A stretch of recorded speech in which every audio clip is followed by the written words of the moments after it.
You're a startup founder. Finding product market fit is probably your number one priority. But to land bigger customers, you also need security compliance. Obtaining your SOC 2 or ISO 27001 certification can open those big doors, but they take time and energy, pulling you away from building and shipping. That's where Vanta comes in. Vanta is the all-in-one compliance solution helping startups get audit-ready and build a strong security foundation, quickly and painlessly. Vanta automates the manual security tasks that slow you down, helping you streamline your audit. The platform connects you with trusted experts to build your program, auditors to get you through audits quickly, and a marketplace for essentials like pen testing. So whether you're closing your first deal or gearing up for growth, Vanta makes compliance easy. Join over 8,000 companies, including Y Combinator and Techstar startups who trust Vanta. For a limited time, get $1,000 off Vanta at vanta.com/simplify. That's VANTA.com/simplify for $1,000 off. If you're a facilities manager at a university, you know students rely on the cafeteria for breakfast, lunch, dinner, and the occasional late-night snack. So when a dishwasher breaks down and dirty plates pile up, the mess hall can turn messy in the blink of an eye. Enter Grainger. With over 1 million industrial-grade products and fast delivery, the product you need now is never far away. So you can turn that dishwasher back into a lean, clean washing machine. Call, click Grainger.com, or just stop by. Grainger, for the ones who get it done. After 3 straight losses, the Grand Rapids Griffins fall out of first place in the Central Division.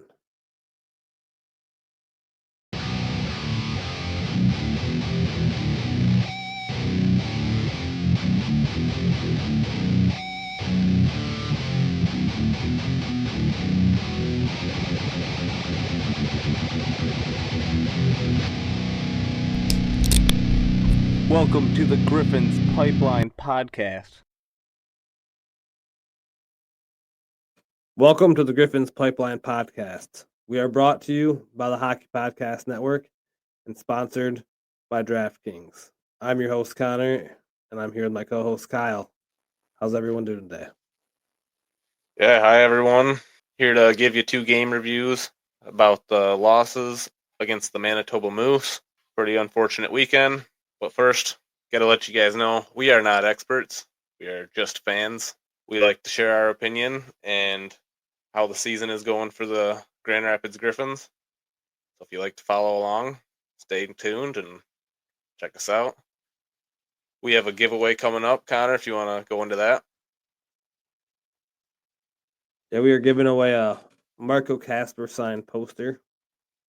We just like to give away to the Griffins community. We have a lot of signed stuff ourselves, and we're a podcast for the fans, so we just try to give to the fans all we can. Get anyone into hockey possible, just to make more hockey friends. That's what it's all about.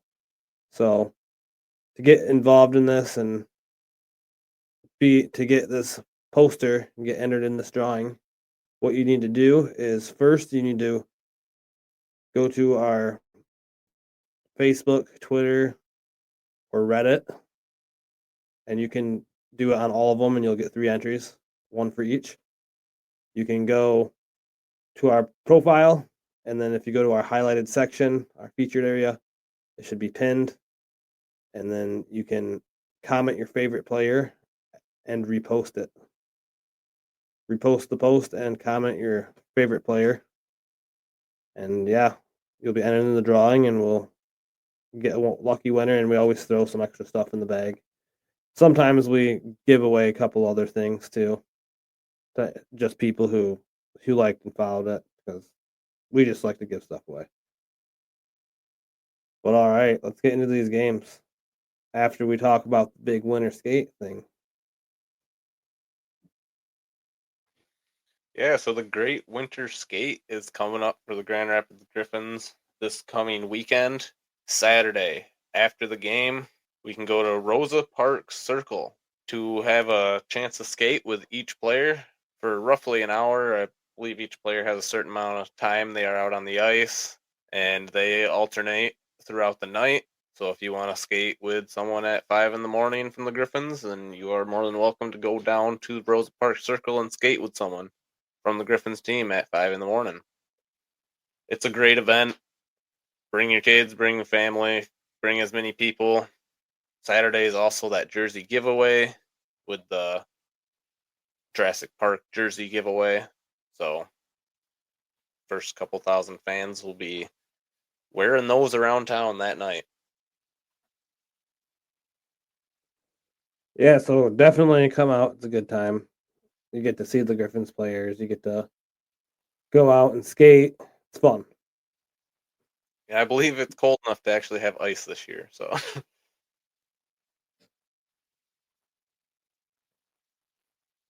So we got these two games. You want to get into them? yeah, let's go ahead and do it. Hardy fiber cement siding is proven to withstand water, pests, and fire better than wood-based siding. And it looks better while doing it. Hardy siding has been chosen for 10 million homes and counting. See the proof at jameshardy.com. Alrighty. So the Grand Rapids Griffins had a 2-game matchup at home versus the Manitoba Moose.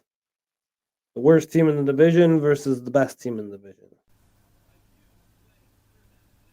So Friday, January 10th, the Grand Rapids Griffins host the Manitoba Moose at the Freezer on Fulton. This was $2 beer, $2 dog night. Sebastian Kosa in the net for the Grand Rapids Griffins. And at the other end of the ice, we have Capo Kakinen. So, first period, the Manitoba Moose open up the scoring. Nikita Kupchiprov gets his 7th of the year, assisted by Chaz Luchitz and Ben King. Yeah, and they lost this battle along the boards. I believe Dello was down there and kind of got outmanned. They got that puck straight from behind the net right out in front. And yeah, Chibrikov gets that shot right over the shoulder of the goalie. That was at 5:44. So, period continues on, and Gabriel Seeger at 17:34 in, he gets his 6th of the year, assisted by Shai Boom and Elmer Soderbaum. Yeah, to get this one tied 1-1, Boom takes a nice shot. And we all thought maybe he got his first goal of the season. It looks like Seeger got some contact in there. And Seeger with his 6th goal of the season. Looking good. So the first period ends 1-1. Shots 12-12.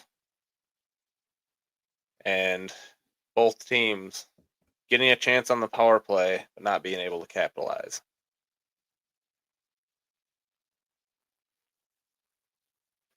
So second period starts out, and Manitoba gets herself a power play later in the period, and CJ Seuss gets his 6th of the year, assisted by Dylan Ahorn and Mason Shaw.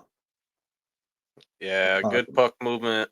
Good puck movement by the Moose here. They get CJ Seuss right on the point, wide open. And he beats Kosa as he was screened in front. And yeah, that's a long shot that makes it in on the power play. So then we got some heroics by our big tower, Elmer Soderbaum, and Gabriel Seeger with the assist, and Elmer Soderbaum getting his 3rd goal of the year. Yeah, and it's almost exactly how he scored his first goal. Just a nice rush on the right wing and takes a snipe and gets it in there. And a nice little handoff there by Seeger to get Soderblom with speed. It's nice to see Soderbaum starting to bury some of these. Yeah, it is about time, and hopefully it just keeps happening. Looks like they found something that works for them. Yep. So second period, scores tied 2-2. That period, the Griffins were outshot 11-9. Yeah, Didier and Tyson Emfrey go to the box for fighting early in the second. And then the Moose ended up scoring on a Ante Tuomisto tripping call. So at that point, the Moose were 1 for 4 on the power play. Yep, and that's the final one. That was Ben King, assisted by Dawson Butrix and Nikita Chiprikov. So yeah, the Griffins don't really recover from that one. They try. There's that late minute scramble where we thought everyone thought it was a goal. All the Griffins kind of said there was a goal, but clearly there wasn't a goal. The clock runned out after that, and yeah, the Moose take this one 3-2. The worst team in the league beats the best team in the league, and yeah. So what do you think? Do you think that puck crossed the line? Do you think the ref blew that whistle early or what? I think he blew the whistle a little early. I mean, he didn't have that puck covered up. It just made some contact with him and he went to cover it and the ref just blew the whistle like that. I think Austin Watson fought for that thing to get in the net. But yeah, before we get into that, it was Tuomisto's 150th pro game. So congratulations, Tuomisto. Yeah, and Manitoba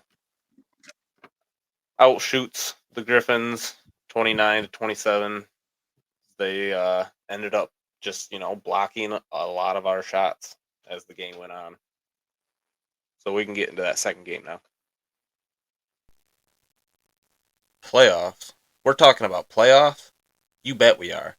Get in on the action at Draftkings Sportsbook, an official sports betting partner of the NFL. Scoring touchdowns is key to winning in the playoffs, and you can score big by betting on them at DraftKings, the #1 place to bet touchdowns. Ready to place your first bet? Try betting on something simple like a player to score 6. Go to the DraftKings Sportsbook app and make your pick. New DraftKings customers can bet $5 to get $200 instantly in bonus bets. Remember, all lines and odds are subject to change. Download the DraftKings Sportsbook app and use code THPN. That's code THPN for new customers to get $200 in bonus bets instantly. That's when you bet just $5, only on DraftKings Sportsbook. The crown is yours. Gambling problem? Call 1-800-GAMBLER. In New York, call 877-8-HOPENY or text HOPENY 467-369. In Connecticut, help is available for problem gambling. Call 888-789-7777 or visit ccpg.org. Please play responsibly. On behalf of Blue Hill Casino and Resort, Kansas. 21 plus age and eligibility varies by jurisdiction. Void in Ontario. Bonus bets expire 168 hours after issuance. For additional terms and responsible gaming resources, see dkng.co/audio. So Saturday, January 11th, the second game of the 2-game matchup at the Freezer on Fulton, Grand Rapids. It was promotion night. We had the Batman DC superhero villains night and the post-game autograph with Nate Danielson, Shy Boom, and Cross Hannes. It was a fun time. But this one, the game itself was actually probably one of the most boring games I've ever been to, honestly. If you really like watching the neutral zone, that was a game for you. There wasn't much scoring. There wasn't much offensive production by any means. I mean, it was mostly just between the blue lines and trying to set up and good defense and a very chippy, dirty game by both teams. A lot of really dirty hits. There's like a really bad trip by Vero in there in this game. Soderbaum got his head hit really hard once. The Didier fight, too. Didier slammed the dude in the back. It was rough. It was a rough game. I mean, I was there at the game, and it was pretty brutal. It was one of the games where you're like waiting for him to score, and it just never happened.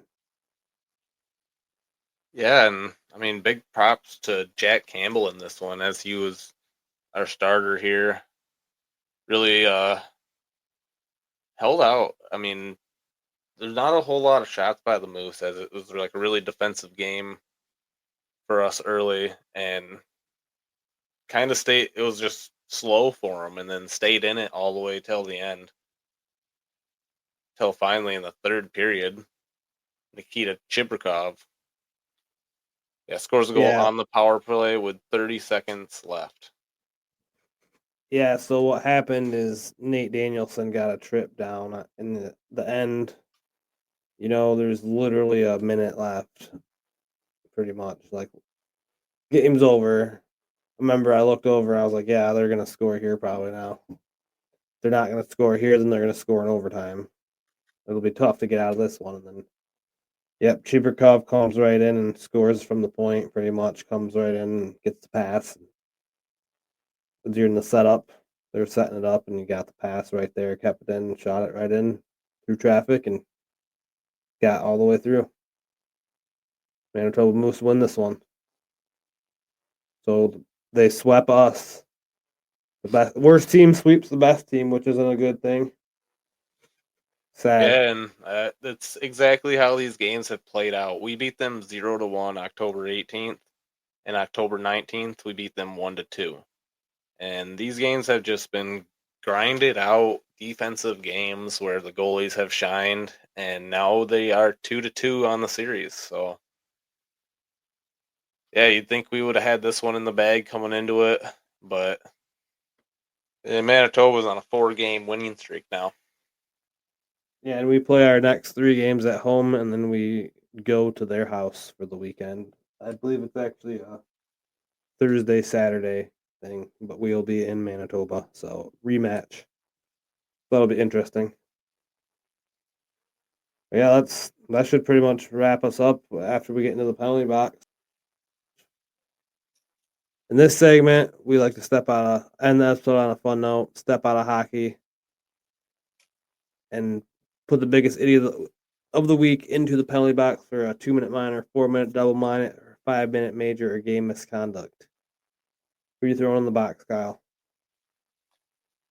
So this week in the NHL news, I saw that Emil Heineman from the Montreal Canadiens got hit by a car while crossing the street in Salt Lake City while he's trying to play the Utah Hockey Club. So this is just too early after the whole Johnny Gaudreau thing, right? Like, you can't just be hitting players with cars already again. Like, let's wake up, Utah. You got a professional hockey team in your city. You got to drive around and act like it. Yeah. So, to the guy who ran over Emil Heineman, definitely a 5-minute major. Like, watch what you're doing. It doesn't sound like there's any like major injuries, but it's enough to take him out for a couple weeks. It sounds like. Yeah. I say have fun in the box. Yeah, I really can't find if anyone ever knows what happened to the guy that hit him. I don't know if they caught him or if he just drove off or what. So, Well, he can't sit in the box if he fled to Mexico. So. Our jurisdiction only goes in the United States, man. We can't. penalty box anybody anytime. All right, so I'm throwing in the Griffins schedule and the Lions schedule, mashing up. It's not really anyone's fault except for the sport gods. Why do they always do this? It's always the Michigan games. We're always on the New Year's Eve game, right? I mean, there's all the different slots, and they always line right up on the game time. This time it lines up with the best giveaway of the year, the Dino jersey, and then the Lions playoffs. So it's gonna handcuff a lot of people out there. Like, oh, I really want that jersey, but really don't want to miss the Lions game. Yeah, and it's tough. I wouldn't count on your watching the game in the stadium because everyone's probably going to be doing that. Well, I'm hoping that in the stadium they'll have the game on, like down on the TVs and stuff. Yeah, at that point, I mean, they're all everyone's just out there watching the TV. Out there watching the Lions. Jared Goff. Jared Goff. Yeah, let's not do that. Oh gosh. All right. Yeah, 2 minutes in the box. Oh no, that's a pretty major because it happens quite a bit. So that's a double minor. I mean, they did it to them on Gridiron Night too. Yeah, Gridiron Night. So that's a double minor because this is your second offense. Like, you're about to get kicked out, bro. Game misconduct next time. So we're skipping 5 major. Yep, have fun in the box. So, all right, that should wrap us up for this week. We'll be back at you. We're getting we'll probably have a mid-season review episode opposed to our regular hot and cold episode. We'll do a mid-season review. It might be 2 parts. It might be 1. You never know. Go Griffins. Go Griffins. Thank you for listening to the Griffins Pipeline Podcast. If you enjoyed the show, give us a 5-star review. We are part of the Hockey Podcast Network. We are not partnered with the Grand Rapids Griffins, Detroit Red Wings, or Toledo Walleye. We are not experts. We are just die-hard fans looking to make a community with others alike. Let's go Griffins Nation. Join the fun, like, and follow us on Facebook and X, or call into the show and have your opinion heard 1-616-319-1175. Thank you. Grand Rapids Griffins, Toledo Walleye, and Detroit Red Wings. Players, coaches, websites, and social media. Thank you AHL.com, NHL.com, ETL.com, EliteProspects.com, and anyone else putting out information on the teams. Until next time, go Griffins. Go Red Wings, go Walleye.